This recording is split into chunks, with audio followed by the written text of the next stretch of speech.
গণমাধ্যম সম্পর্কে একটা প্রশ্নের জাস্ট একটা শব্দে আপনাদের কাছ থেকে উত্তর চাইব। গণমাধ্যমের সংস্কারের প্রশ্নে গণমাধ্যম সংস্কার কমিশন যে কমিশন প্রতিবেদন দিয়েছে, যে সুপারিশগুলো করেছে, সেই সুপারিশগুলো বাস্তবায়নে এই সরকার কোনো উদ্যোগ নিতে পারেনি। আপনারা কি উদ্যোগ নেবেন জামাত ইসলামীর পক্ষ থেকে? আপনি যদি বলেন হ্যাঁ অথবা না, উদ্যোগ নেবেন কি নিতে পারবেন? না, ঠিক আছে, আমি তো এটা এক্সপ্লেনেশন দেবো না, সময় কম। গণমাধ্যমের ব্যাপারে আমি অ্যাড্রেস করেছি গণমাধ্যমের স্বাধীনতা। আর সংস্কারের প্রশ্ন যদি বলি, সংস্কার কমিশন তো এ বিষয়ে আলোচনা করে নাই, ঐক্যমত্য কমিশনের মধ্যে এটা আসে নাই। আমরা দাবি করেছিলাম আরও কিছু বিষয় নিয়ে আলোচনা করার জন্য। গভর্নমেন্ট যেহেতু এটা স্টেপ নিয়েছে, প্রেজেন্ট গভর্নমেন্ট একটা কমিশন আলাদা করে কিন্তু একটা রিপোর্ট নিয়েছে, আমাদের মতামতও চেয়েছিল, আমরা মতামত দিয়েছি।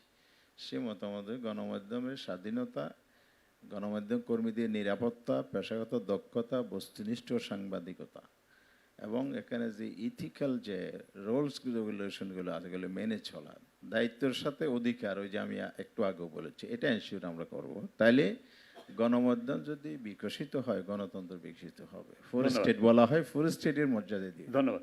মির্জা ফখরুল ইসলাম আলমগীর।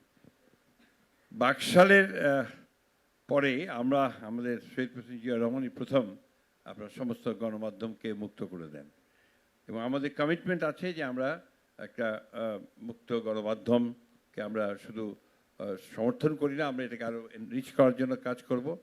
তবে অবশ্যই আপনার একই সঙ্গে দায়িত্বশীলতা যেটা গণমাধ্যমের পক্ষ থেকে, সেটা আমরা প্রত্যাশা করব। ধন্যবাদ। মুজাহিদুল ইসলাম সেলিম।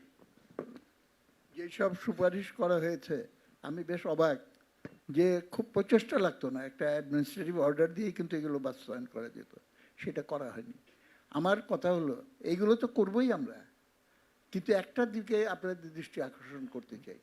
সংবাদপত্র এবং মিডিয়ার স্বাধীনতা দেওয়া হয়েছে, সাংবাদিকতার স্বাধীনতা কিন্তু এখনো আসে নাই।